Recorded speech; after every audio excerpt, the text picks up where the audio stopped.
Allez, question.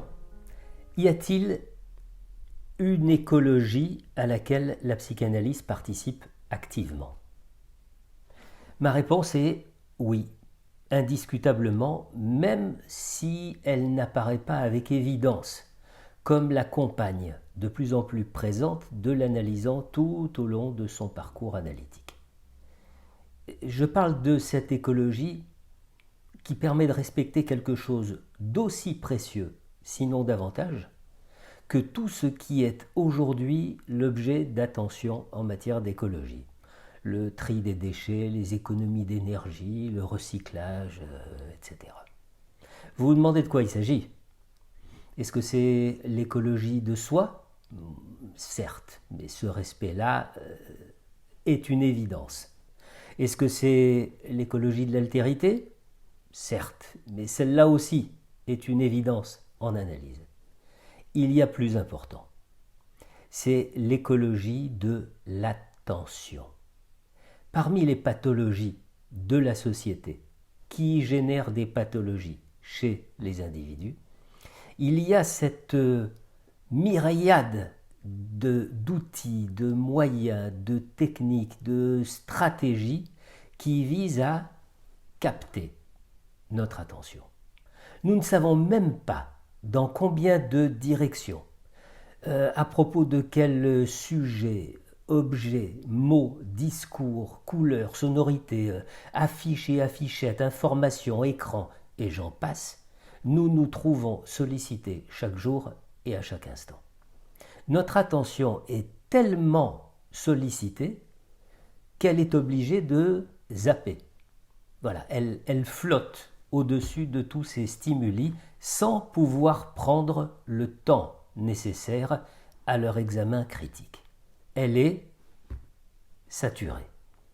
Or, comme le remarque très justement le psychologue Igor Reitzman, quand on est ébloui, la vue se brouille.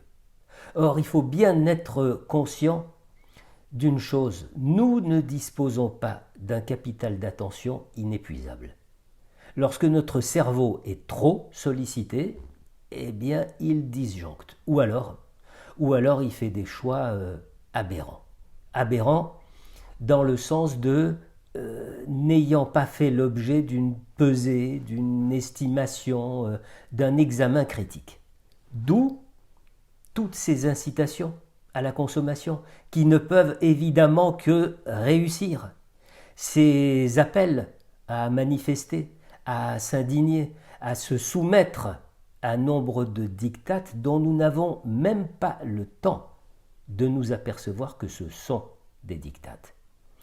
Les paillettes, c'est joli, hein, ça fait rêver, mais des paillettes en permanence, eh bien, ça ne se remarque plus parce qu'on ne fait plus la différence avec l'absence de paillettes. Et donc ça s'accumule jusqu'à saturation. Saturer un cerveau et vous en prenez le contrôle. Notre attention est devenue une marchandise, et une marchandise très précieuse.